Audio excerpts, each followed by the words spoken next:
3절에서 4절 말씀을 가지고 고난과 연단이라는 제목으로 여러분들과 같이 말씀의 은혜를 나누도록 하겠습니다. 이 세상에서 주님 나라 갈 때까지 고난과 시련이 없는 사람은 없습니다. 하나님의 사람을 성숙한 인격체로 만들어지는 과정에서 시련은 참으로 중요한 역할을 합니다. 그 시련은 인내로 믿음으로 견뎌내야 합니다. 내가 자초하든 아니하든 간에 고난과 고통 그리고 시련은 모두 주님의 뜻입니다. 우리가 주님 안에서 낮아지고 섬김을 얻어 우리의 삶 속에서 발견해야 합니다. 세상이 아무리 힘들어도 도망가고 싶어도 예수님은 그 험한 세상에 오셨습니다. 사람들에게 참을 수 없는 모욕과 또 천대와 조롱을 받으셨습니다. 아니 너무 싫어서 싫어버림을 당하셨습니다. 주님은 오직 하나님의 뜻을 이루시기 위해서 우리를 구원하시기 위해서 그 쓴 잔을 마셨습니다. 주님은 그렇게 고통을 당하셨습니다. 여러분, 이 세상에서 고난과 시련의 어려움이 없이 살아가는 사람은 아마 한 사람도 없을 것입니다. 욥기 5장 7절에 보면 인생은 고난을 위하여 났나니 불티가 위로 나름 같으니라고 했습니다. 욥은 말하기를 인생은 불티가 위로 나름같이 사람은 고생하려고 태어났다고 했습니다. 많은 사람들은 고난 가운데서 의지할 것도 믿을 것도 신뢰할 것도 없기에 절망하기도 하고 삶을 포장하기도 합니다. 환난은 부정적인 요소, 즉 우리를 힘들게 하고 또 고통스럽게 만들며 심하면 또 절망과 좌절로 몰아갈 수 있습니다. 그렇지만 이제 반대로 환난의 긍정적인 요소도 있는데요. 환난을 이겨낸다면 그 환난이 주는 유익이 아주 크다는 것입니다. 그럴 때 우리는 환난을 즐거워할 수 있을 것입니다. 이것은 오직 하나님의 뜻을 알게 될 때 누리게 됩니다. 고린도 후서 11장 23절, 27절에 이렇게 기록되어 있어요. 저희가 그리스도의 일꾼이냐 정신없는 말을 하거니와 나도 더욱 그러하도다. 내가 수고를 넘치도록 하고 옥에 갇히기도 더 많이 하고 매도 수없이 맞고 여러 번 죽을 뻔하였으니 유대인들에게 40의 감암매를 5번 맞았으며 3번 폐장으로 맞고 1번 돌로 맞고 3번 파선하는데 일주야를 기품에서 지냈으며 또 여러 번 여행에 강의 위험과 동족의 위험과 이방인의 위험과 시내의 위험과 광야의 위험과 바다의 위험과 거짓 형제 중에 위험을 당하고 또 수고하며 애쓰고 여러 번 자지 못하고 줄이며 목마르고 여러 번 굶고 춥고 헐벗었노라고 했습니다. 이처럼 사도 바울은 생애 동안에 가장 많은 고난과 어려움을 겪은 믿음의 사람입니다.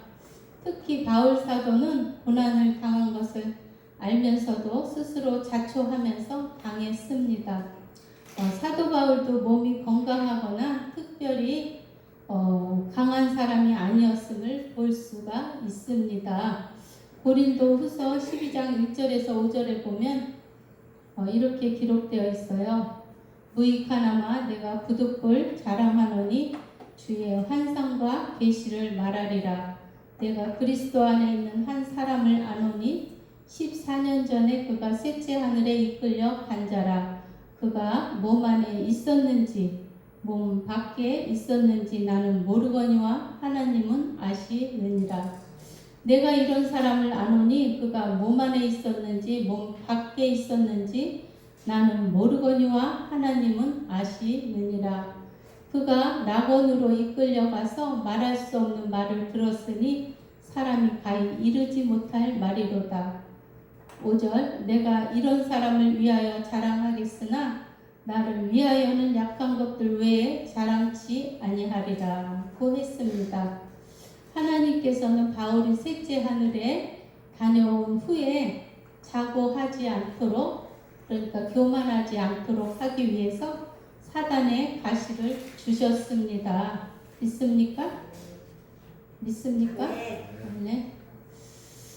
바울은 사단의 가시로 인하여 3번이나 강구를 드렸지만 주님께서는 오히려 내 은혜가 내게 충분하다고 하셨습니다. 여러분이 이처럼 기도를 들어주시지 않는 이유가 위대한 계시의 풍성함으로 인하여 자고하지 않도록 하기 위해서라는 사실과 오직 주님만을 신뢰하고 주님의 능력으로 일할 때가 가장 강해질 수 있다는 것을 알았습니다. 또한 바울 사도는 수많은 고난과 시련을 이겨내면서 스스로 만족하는 법을 배운 것입니다. 여러분, 이 시대에서도 믿는 사람들은 크든지 작든지 어려움을 겪고 있습니다. 또 고난을 받고 있습니다. 오히려 또 고난받기를 기뻐하는 신실한 신앙인도 많이 있습니다. 왜냐하면 고난을 받고 시련을 견뎌내는 것은 어렵고 힘들지만 반드시 보상이 뒤따릅니다. 할렐루야! 우리는 남을 탓하고 환경과 여건들을 탓하고 또 자신을 합리화해서는 안 될 것입니다. 주님을 위하여 그리고 주님의 일을 위하여 고난을 받고 어려움을 겪고 있다면 그것은 복받은 사람인 것입니다. 여러분은 복받은 사람인 것입니다. 할렐루야.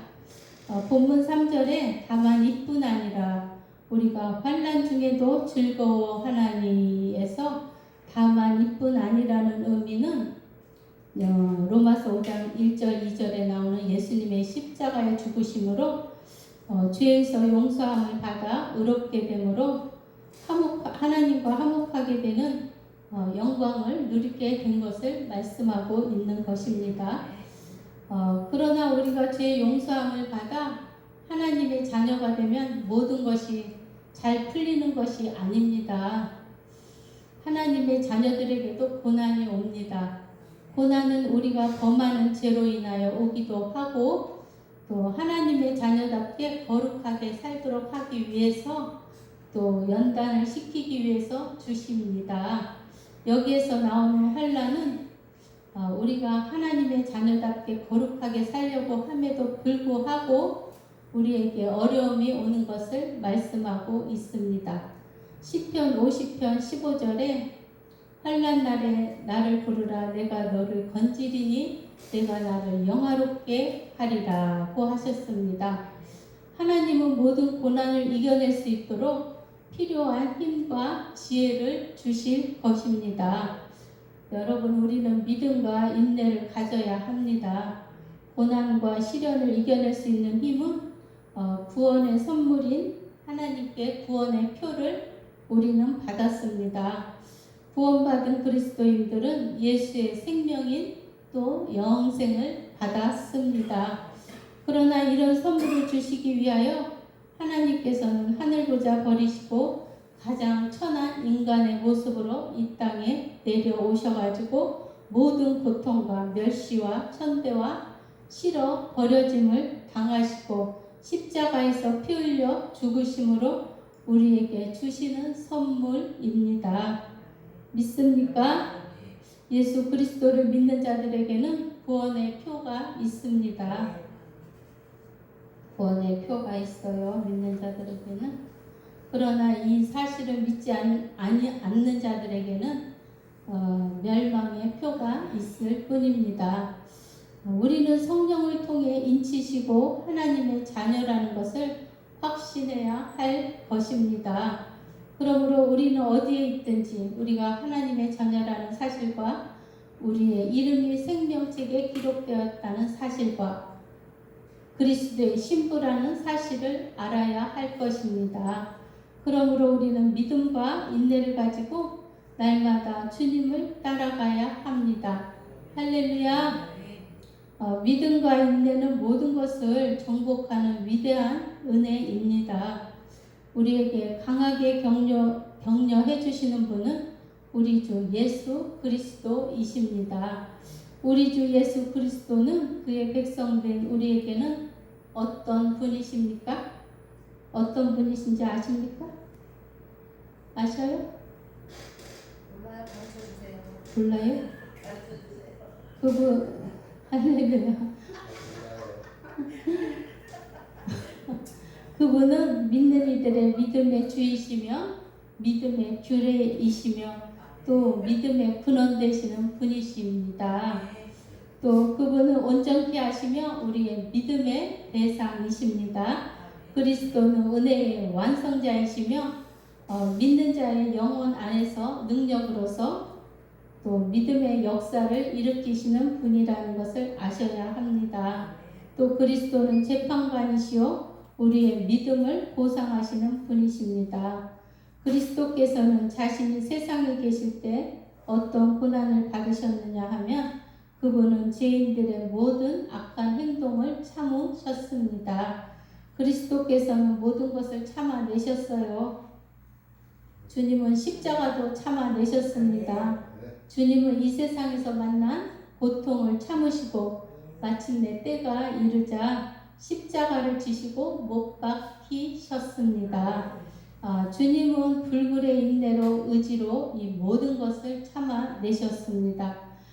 주님은 부끄러움을 상관하지 않으셨고 생전에 그리고 심지어 죽는 자리에서도 심한 욕설과 또 비난이 퍼부어졌으나 주님은 이 모든 수욕을 상관하지 않으셨습니다. 여러분 이런 고통 속에서도 그리스도의 인성의 영혼을 지지해 준 것은 무엇입니까? 그것은 그리스도 앞에 놓인 즐거움이었습니다.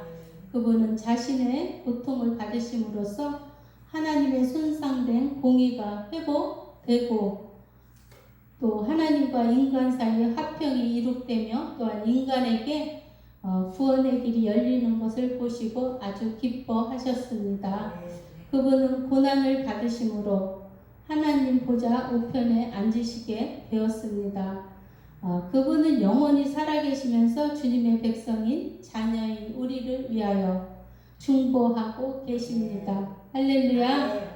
이러한 그리스도께 대한 우리의 자세는 먼저 그를 바라보아야 할 것입니다. 여러분 우리의 눈은 우리의 초점은 항상 주님을 바라보아야 합니다. 주님만 바라보세요. 여러분 우리는 항상 주님에 대하여 깊이 묵상해야 합니다.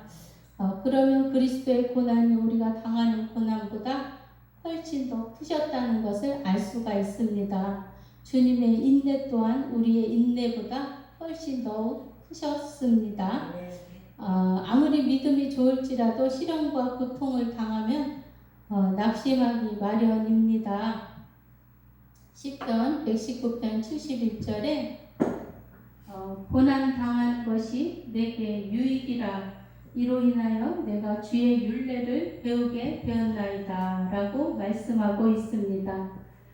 고난에 대한 히브리어의 뜻을 보면 이렇게 되어 있어요. 위협하는, 문제가 있는, 낮아진, 징벌을 받은, 다친, 겸손해진, 약해진, 풀이 죽은 등의 뜻이 있습니다. 이 안에 들어있는 의미를 보면 위협하는, 문제가 있는, 낮아진, 징벌을 받은, 다친, 또 겸손해진, 약해진, 풀이 죽게 되는 것이 이것이 내게 유익할 뿐만이 아니라 이것은 한 가지 목적을 위한 것이기도 합니다. 이 구절의 율례라는 말씀은 새겨진 법이라는 뜻이 있습니다. 시편 기자는 이런 모든 문제를 경험하는 것이 내게 유익이라 하나님께서 내 안에 주의 법과 도를 새겨 놓으셨기 때문이다 라고 한 것입니다. 믿습니까? 할렐루야. 주님께서 우리를 시험하시기 위해서 우리 인생 가운데 고난과 시련을 두셨습니다. 우리에게 주시는 고난과 시련은 그분 앞에 올바로 나아가게 합니다. 시편 34편 19절에 의인은 고난이 많으나 여호와께서 그 모든 고난에서 건지시는도다라고 하셨습니다. 우리의 고난은 우리로 하여금 그것으로부터 무엇인가를 배우게 하는데요. 그러나 우리 안에 어떠한 문제가 있다 해도 우리는 자신의 힘으로 스스로 구출할 수가 없습니다. 여러분은 고난으로부터 여러분 자신을 인도할 수 있으십니까? 있어요? 없지요? 그것은 하나님께서 하시는 일입니다. 고난은 우리를 주님께로 나아가게 합니다. 또 고난은 우리에게 우리의 문제와 걱정거리에 대해 하나님께 간구할 수 있게 합니다. 시편 77편 2절에 나의 환난 날에 내가 주를 찾았으며 밤에는 내 손을 들고 거두지 아니하였으며 내 영혼이 위로받기를 거절하였도다. 시편 119편 67절 고난 당하기 전에는 내가 그릇 행하였더니 이제는 주의 말씀을 지키나이다 라고 했고, 역대하 33장 12절에 저와 환난을 당하여 그 하나님 여호와께 간구하고 그 열조의 하나님 앞에 크게 겸비하여 라고 했습니다. 사람에게 닥치는 고난은 두 가지가 있습니다. 하나는 사단에게서 오는 고난입니다. 사람을 절망하게 하고 사람을 낙심하게 하고 또 죽이는 목적이 있습니다. 또 하나는 하나님에게서 오는 고난으로 사람을 단련시키시고 또 궁극적으로는 사람을 살리는 목적이 있습니다. 야고보서 1장 13절에 보면 사람이 시험을 받을 때 내가 하나님께 시험을 받는다 하지 말지니 하나님은 악에게 시험 받지도 아니하시고 친히 아무도 시험하지 아니하시느니라 라고 기록하고 있는데요.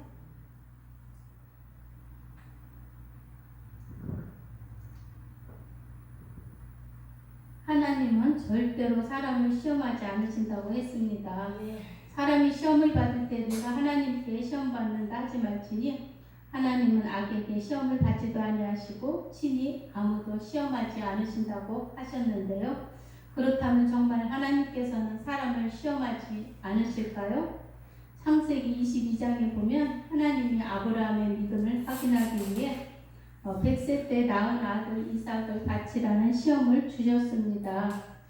그렇다면 성경에서 이 내용은 다른 것인가 라고 생각할 수도 있습니다.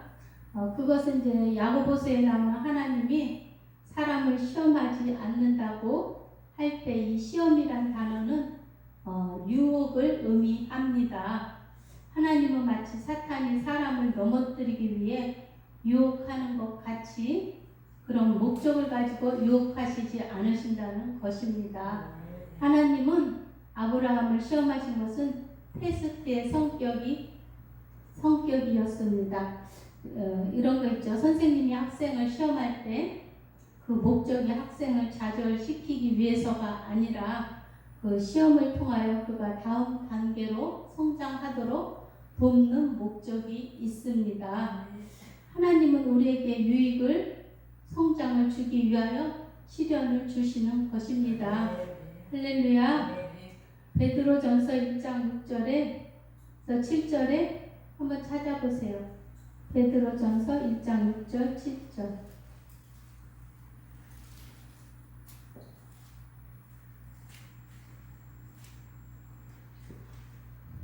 거기 보면 그러므로 너희가 이제 여러 가지 시험을 인하여 잠깐 근심하게 되지 않을 수 없었으나 오히려 크게 기뻐하도다. 7절 너희 믿음의 시련이 불로 연단하여도 없어질 금보다 더 귀하여 예수 그리스도의 나타나실 때에 칭찬과 영광과 존귀를 얻게 하려 함이라 고 했습니다. 사랑하는 여러분, 몰약은 매우 향기로운 향료입니다. 그러나 몰약의 주성분은 작고 거친 가시나무 껍질에서 추출이 됩니다. 몰약은 가시나무 껍질에 구멍을 뚫어서 그 수액을 채집한 것입니다.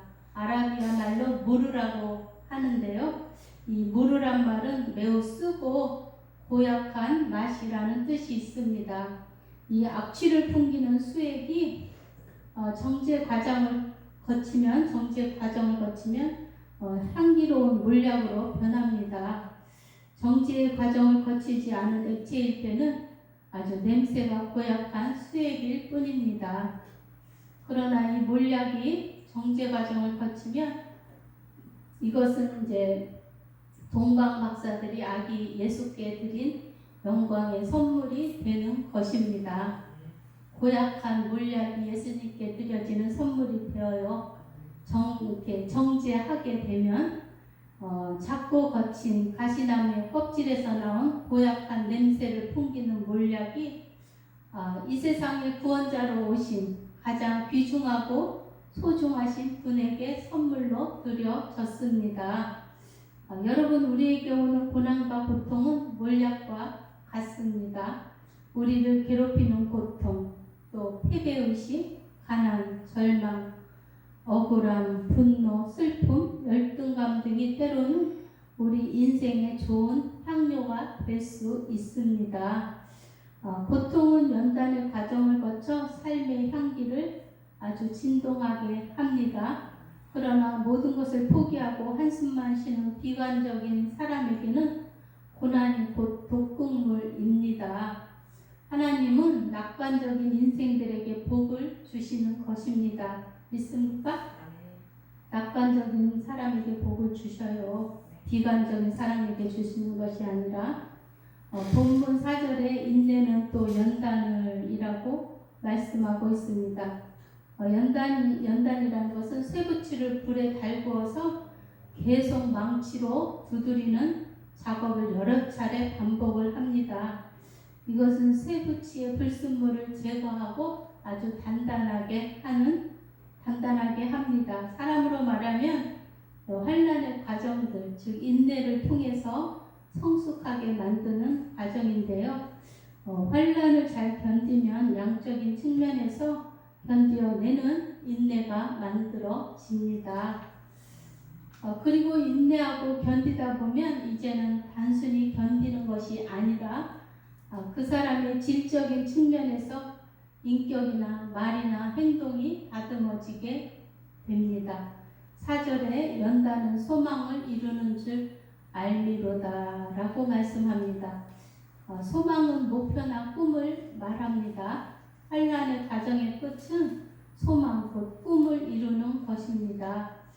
마치 개울을 건널 때에 환난의 돌을 한번 밟고 또 인내의 돌을 한번 밟고 연단의 돌을 한번 밟고서 드디어 소망의 반대편 땅을 밟는 것과 같습니다. 여러분, 진주는 인어의 눈물, 달의 눈물이라고 하는 별칭을 가지고 있습니다. 왜 그러냐 하면 아픔과 고통을 통해 탄생되는 눈물의 보석이기 때문입니다. 진주를 보면 참 아름답습니다. 우리 눈에 아름답게만 보이는 그 진주도 그 과정은 아픔과 고난의 세월을 보내야만 아름다운 진주를 만들 수가 있는 것입니다. 모든 보석은 모양과 빛깔에 따라 어울리는 곳이 있고 어울리지 않는 곳이 있습니다. 하지만 진주는 사람의 도움 없이 스스로 그 찬란한 빛깔을 영롱한 색을 만들어내는 아주 유일한 보석이라고 할 수 있습니다. 한 마리 진주조개가 잠깐 입을 벌리고 먹이를 찾는 동안에 그 날카로운 모래알이 조개살 그 부드러운 곳으로 파고듭니다. 이 날카로운 모래알은 조개의 살을 찢게 되고 그때마다 조개는 자기 몸속에서 들어오는 이물질을 감싸기 위해서 조개의 피라고 할 수 있는 탄화칼슘을 분비시킵니다. 탄화칼슘을 분비시켜요. 수천 번씩, 수만 번씩 조개가 고통을 참고 이물질을 감싸는 동안 영롱한 하나의 진주가 탄생하게 됩니다. 그러나 모든 조개가 다 진주를 만드는 것은 아닙니다. 바다에는 한 10만 3천여 종류의 조개가 있다고 하는데요. 그 중에 진주를 생산해낼 수 있는 조개는 약 15,000 종류의 조개가 있다고 합니다. 그러나 이제 보석으로 가치 있는 조개를 만들 수 있는 조개는 약 1,300 종류, 약 1%밖에 되지 않는다고 해요. 사랑하는 여러분, 우리의 인생살이도 마찬가지입니다. 인생을 살아가다 보면 누구나 아픔과 고난의 순간을 경험합니다. 그러나 이러한 고난으로 인하여 삶이 엉망이 되고 망하는 사람이 있습니다. 반대로 새롭게 태어난 인생을 사는 사람도 있습니다. 또 실패의 순간들, 고통과 고난의 시간으로 인해서 나와 내 주변 사람들에게 또 지울 수 없는 상처를 남기고 또 거칠어지고 찌그러지고 또 자학하며 불평하고 원망하는 마음을 안고 살아가는 사람들이 있는가 하면 오히려 고난의 순간에 아픔의 순간에 자신의 인생을 역전시켜서 영롱한 진주로 보석처럼 자신의 삶을 가꾸어 살아가는 걸작품 인생들도 있습니다. 있습니까? 할렐루야. 여러분, 우리는 고난을 좌절로 끝맺어서는 안 됩니다. 우리는 이 고난을 통하여 주시는 하나님의 은혜가 여러분에게 더욱 넘치시기를 원합니다. 여러분, 사랑은 오래 참습니다. 사랑은 또 온유합니다. 잠언 17장 3절에 보면 도가니는 은을, 풀무는 금을 연단하거니와 여호와는 사람의 마음을 연단하시느니라고 하셨습니다. 불과 은과 금을 연단하지만 여호와는 사람의 마음을 연단시킨다고 하셨는데요. 금과 은과 보석같이 우리의 마음을 연단시킵니다. 디모데전서 4장 7절에 망령되고 허탄한 신화를 버리고 경건에 이르도록 내 자신을 연단하라고 하셨습니다. 이것은 인간적인 것을 버리게 하시기 위해서 연단하시는 것입니다.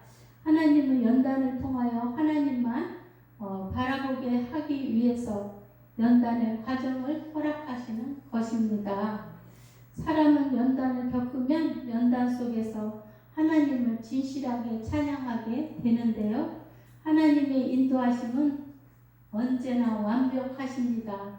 그러나 이 생각이 좁은 인간들은 이것을 잘 깨닫지 못합니다. 욥기 23장 10절에 보면 나의 가는 길을 오직 그가 아시나니 나를 단련하신 후에는 내가 정금같이 나오리라고 하셨습니다. 욥은 무고한 비난과 연단을 받고 있습니다. 그 자신이 아무리 설명하여도 아무리 반박하여도 변호한들 아무도 그의 이야기를 들어주지 않습니다.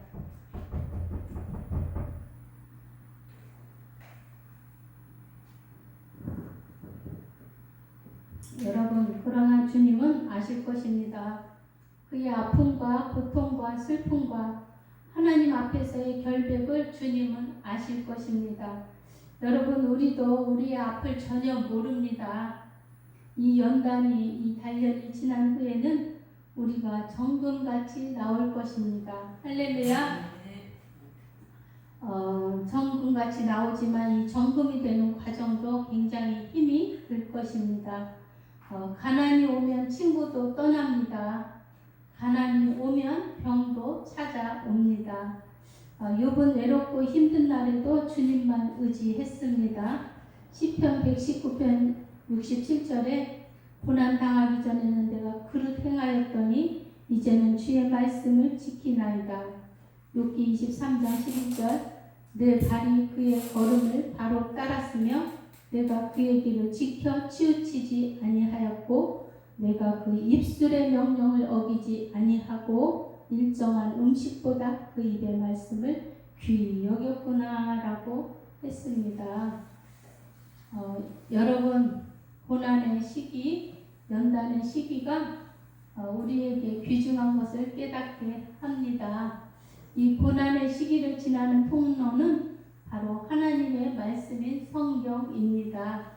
고난을 통하여, 연단을 통하여 하나님의 말씀이 우리에게 영적인 약이 되는 것입니다. 할렐루야. 이 구약과 신약은 우리에게 영적인 환난과 육적인 고통을 이기게 해주는 아주 훌륭한 약입니다. 여러분 지금 고통당하고 계십니까? 힘이 들고 외롭고 괴롭습니까? 혼자 사시니까 힘이 들고 외롭고 괴로울 때가 많이 있을 것입니다. 여러분 우리에게 영적인 약이신 예수 그리스도를 바라보십시오. 우리는 이 약을 처방을 받아서 매일 주님과 함께 환난과 고통, 이 연단의 과정을 이기고 하나님의 사랑의 품 안으로 들어가시기를 예수님의 이름으로 축복합니다. 할렐루야. 꼭 들어가셔서 축복 받으시기 바랍니다. 기도하겠습니다. 사랑과 은혜가 풍성하신 하나님 아버지 감사드립니다.